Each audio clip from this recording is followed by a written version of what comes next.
آسان ہے یہ. وَلَهُ الْمَثَلُ الْأَعْلَى فِي السَّمَاوَاتِ وَالْأَرْضِ, آسمانوں میں اور زمین میں اسی کی شان سب سے اعلیٰ ہے, بلند و برتر ہے. وَهُوَ الْعَزِيزُ الْحَكِيمُ, وہ العزیز ہے, الحکیم ہے, زبردست ہے, حکمت والا ہے. ضَرَبَ لَكُم مَثَلًا مِّنْ أَنفُسِكُمْ, وہ تمہارے لیے ایک مثال بیان فرماتا ہے خود تمہارے اپنے اندر سے, تمہارے اپنے معاشرے سے. هَلْ لَكُم مِّمَّا مَلَكَتْ أَيْمَانُكُم مِّن شُرَكَاءَ, کہ یہ جو تمہارے ملک یمین ہیں, جو غلام ہیں, کیا ان میں سے کوئی تمہارے ایسے شریک بن سکتے ہیں کہ فیما رزقناکم, کہ وہ تمہارے جو ہم نے تمہیں رزق عطا کیا اس میں بھی تمہارے ساتھ شریک ہو جائیں. فانتم فیہ سواء, اور اس طور سے شریک ہو جائیں کہ تم اور وہ سب اس کے اندر برابر ہو جاؤ. غلاموں کے حوالے سے مثال دی جا رہی ہے کہ رزق تو ہم تمہیں عطا کرتے ہیں, تمہیں بھی اور تمہارے غلاموں کو بھی, لیکن کیا تم اپنے غلاموں کو یہ مرتبہ دینے کے لیے تیار ہو کہ جو رزق ہم نے تمہیں دیا ہے اس میں تم ان کو بھی شریک کر لو برابری کی بنیاد پر. تخافونہم کخیفتکم انفسکم, اور تم ان کا ایسا خیال رکھو جیسے آپس میں ایک دوسرے کا اپنا خیال رکھتے ہو, اپنے گھر والوں کا. کیا تم ان کو کبھی یہ مقام دے سکتے ہو, یہ سٹیٹس بالکل اپنے برابر لے آؤ غلاموں کو؟ کوئی ہے امکان اس کا؟ ظاہر بات ہے کہ یہ تو ناممکن. تو یہ جو اپنے ہاتھ سے گھڑی ہوئی مخلوقات ہیں, انہیں تم اس خلاق کے برابر لا بٹھاتے ہو اور برابر کا مقام دیتے ہو, یہ کون سا انصاف ہے؟ جو بے بس اور لاچار ہستیاں ہیں جن کے پاس کوئی اختیار نہیں, کسی نے آج تک کوئی شے پیدا نہیں کی, کسی کے پاس کوئی اختیار آج تک ہے ہی نہیں, جن کی بھی تم بندگی کرتے ہو اور انہیں بٹھا دیتے ہو اللہ کے برابر. تو کم سے کم اپنی عقل کا ماتم کرو. جو معاملہ تم اپنے غلام, حالانکہ وہ تمہاری مخلوق نہیں ہے, انسان ہونے میں وہ تمہارے برابر ہیں, اور رزق بھی تم ان کو نہیں دے رہے, اللہ تعالیٰ ہی سب کا رازق ہے, لیکن ان غلاموں کو بھی اپنے برابر سٹیٹس جو ہے دینے کے لیے تیار نہیں ہو کسی صورت میں. یہ ان کے خاص معاشرے کے حوالے سے مثال ہے جو انہیں دی گئی ہے, اور جو سمجھنے والوں کے لیے بہت مؤثر ہے. کذالک نفصل الآیات, اسی طرح ہم اپنی آیات کو واضح کرتے ہیں, کھول کر بیان کرتے ہیں.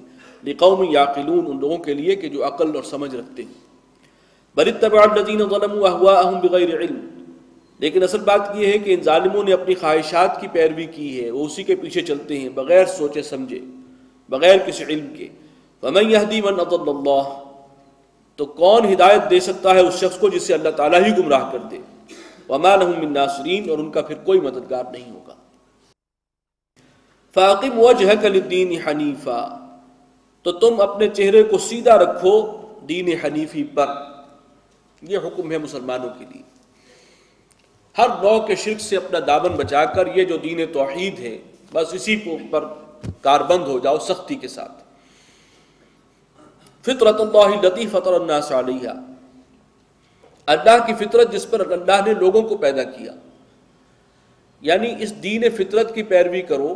یہ اللہ نے جو تمہیں عطا کیا یہ دین, اور یہ وہی فطرت ہے جس پر اللہ نے تمہیں پیدا کیا. تمہارا دین اور تمہاری فطرت بالکل ان کے اندر ہم آہنگی ہے, یہ عین فطرت کے مطابق ہے. انسان کی فطرت میں ہے ایک اللہ کی بندگی, وہ ایک اللہ کو جانتا ہے, اس سے محبت کرنا, اسی کے آگے جو ہے وہ سر بسجود ہونا, اسی سے لو لگانا, یہ ہے, اس کو اختیار کرو. لا تبدیل لخلق اللہ, اللہ کی بنائی ہوئی خلق کو, اس کی فطرت کو تبدیل کرنا مناسب نہیں ہے, جائز نہیں ہے, اس میں کوئی تبدیلی. ذالک الدین القیم, یہی ہے سیدھا اور قائم دین, درست دین. یہی بات جو ہے حضور نے فرمائی تھی کہ ہر بچہ فطرت اسلام پر پیدا ہوتا ہے. کل مولود یولد علی الفطرہ فابواہ یہودانہ او یمجسانہ او ینصرانہ, پھر اس کے والدین ہیں جو اسے نصرانی یا مجوسی اور یا یہودی بنا لیتے ہیں. ولیکن اکثر الناس لا یعلمون, لیکن اکثر لوگ ان باتوں کو نہیں سمجھتے. منیبین الیہ, اللہ کی بندگی کرو اسی کی طرف رجوع کرتے ہوئے, توجہ کو اسی کی طرف خالص کرتے ہوئے. واتقوہ, اور اسی کا تقوی اختیار کرو. واقیموا الصلاۃ ولا تکونوا من المشرکین, نماز قائم رکھو اور دیکھو مشرکوں میں سے مت بننا. من الذین فرقوا دینہم وکانوا شیعا, اور مشرک کی یہاں ڈیفینیشن یہ آ رہی ہے جنہوں نے اپنے دین کو پھاڑ دیا, حصے بکھرے کر لیے اور خود گروہوں میں بٹ گئے. دین توحید کو بگاڑ کر اور اس کے حصے بکھرے کر کے، اور پھر جو ہے وہ خود بھی گروہوں میں بٹ گئے ہیں، شیعاً یعنی گروہ در گروہ ہو جانا۔ کل حزب بما لدیہم فرحون، اور ہر گروہ کے پاس جو ہے اس کا حصہ، جو اس نے دین کا حصہ اپنے پاس سنبھالا ہوا ہے، اسی میں مگن ہے، اسی میں خوش ہے۔ وَإِذَا مَسَّ النَّاسَ ضُرٌّ دَعَوْا رَبَّهُمْ مُنِيبِينَ إِلَيْهِ، جب لوگوں کو کوئی تکلیف پہنچتی ہے، سختی آتی ہے، تو وہ پکارتے ہیں اپنے رب کو، اور پھر یکسو ہو کر اسی کی طرف توجہ ہوتی ہے، بھول جاتے ہیں سارے معبودان باطل۔ ثُمَّ إِذَا أَذَاقَهُم مِّنْهُ رَحْمَةً، اور پھر جب اللہ تعالیٰ انہیں اپنی رحمت سے شاد کام کرتا ہے، وہ سختی کو دور کر دیتا ہے، ان پر انعام فرماتا ہے۔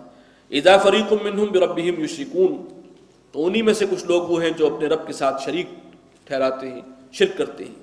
لیکفروا بما آتیناہم، تاکہ وہ ناشکری کریں ان چیزوں میں جو ہم نے ان کو عطا کی ہیں۔ فتمتعوا، تو مزے لوٹ لیں چند دن کے۔ فسوف تعلمون، جلد ہی حقیقت ان پر کھل جائے گی، معلوم ہو جائے گا۔ ام انزلنا علیہم سلطانا، کیا ہم نے ان کے اوپر کوئی سند اتاری ہے ایسی کہ فہو یتکلم بما کانوا بہ یشرکون، اور وہ انہیں شرک کرنے کو کہہ رہی ہے جو یہ کرتے ہیں۔ کوئی ایسی سند ہے ان کے پاس، کوئی اللہ کی طرف سے کوئی NOC ان کو ایشو ہوا ہے، نو آبجیکشن سرٹیفکیٹ، کہ اگر تم فلاں کو بھی خدائی میں شریک کر لو اور فلاں کو بھی با اختیار سمجھو تو میری طرف سے تمہیں کوئی اعتراض نہیں ہے؟ کوئی ہے ایسی کوئی دلیل اور سند ان کے پاس؟ وَإِذَا أَذَقْنَا النَّاسَ رَحْمَةً فَرِحُوا بِهَا، اور جب ہم لوگوں کو اپنی رحمت اور نعمتوں کا مزہ چکھاتے ہیں تو اس پر پھولے نہیں سماتے، خوب اترانے لگتے ہیں، بجائے اس کے کہ اللہ کا شکر ادا کریں ان کے اندر غرور اور گھمنڈ پیدا ہو جاتا ہے۔ وَإِن تُصِبْهُمْ سَيِّئَةٌ بِمَا قَدَّمَتْ أَيْدِيهِمْ، اور اگر ان پر کوئی آئے تکلیف، کوئی مصیبت آ جائے اور ان کے اپنے ہاتھوں کے کرتوتوں کے سبب، ان کے اپنے گناہوں کے سبب ان کو کوئی تکلیف پہنچے، اِذَا هُمْ يَقْنَطُونَ، تو بالکل مایوس ہو جاتے ہیں، بالکل بجھ کے رہ جاتے ہیں۔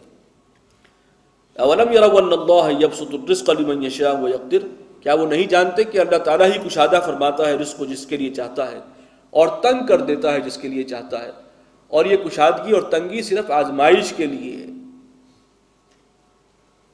اور یہ اس کے اوپر جو ہے کہ زیادہ رزق مل جائے تو آپے سے باہر ہو جائیں گے، جامے میں پھولے نہیں سمائیں گے، اور ذرا تنگی کرنے لگے اللہ تعالیٰ تو بالکل مایوس ہو کر اور بالکل بجھ کر رہ جاتے ہیں اور ناشکرے بن جاتے ہیں۔ ان فی ذلک لآیات لقوم یؤمنون، یقیناً ان میں نشانیاں ہیں ان لوگوں کے لیے جو ایمان رکھنے والے ہیں۔ فآت ذی القربى حقہ والمسکین وابن السبیل، تو رشتہ داروں کو ان کا حق ادا کرو، اور مساکین کو، مسکینوں، محتاجوں کو اور مسافروں کو۔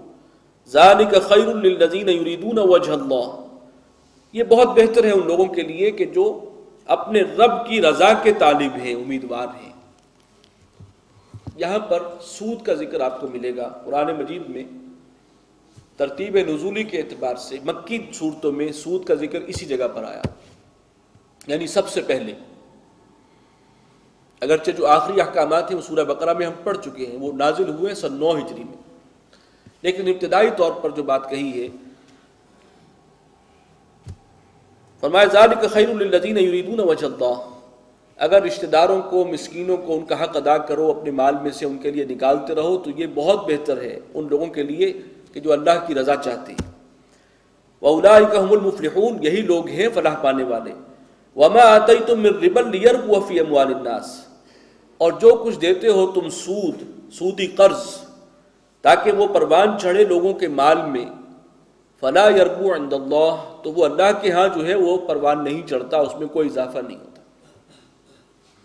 گویا کہ اس دور میں بھی یہ تھا کہ سود پر رقم دے دی ہے، کوئی تجارت کرتا ہے اور کسی دوسرے کے پاس جو ہے وہ فاضل سرمایہ ہے، اسے دے دیا کہ بھائی تم یہ لے لو، اس سے تجارت کرو اور مجھے اتنا فکس جو ہے وہ دیتے رہو، تو یہی سود ہے۔ اس دور میں بھی تھا، آج بھی ہے، کہ اپنا جو فاضل سرمایہ ہے دوسرے کے مال میں ڈال کر اور اس کو دے کر، اور اس سے جو ہے اپنی اس کے اندر بڑھوتری کے لیے تم چاہتے ہو کہ وہ بڑھتا رہے ایک فکس اماؤنٹ کے ساتھ، تو فرمایا کہ اللہ کے ہاں نہیں بڑھتا، تمہارے حساب سے چاہے بڑھتا ہو کچھ، لیکن کوئی خیر اس میں ہرگز نہیں ہے۔ یہاں پر گویا کہ اس کو کنڈیم کیا ہے، اس کی حرمت کا آخری اعلان نہیں آیا۔ اس کے برعکس کیا ہونا چاہیے؟ وَمَا آتَيْتُم مِّن زَكَاةٍ تُرِيدُونَ وَجْهَ اللَّهِ، اور اس کے برعکس جو تم دیتے ہو صدقہ و خیرات، اپنے نفس کو پاک کرنے کے لیے، تزکیے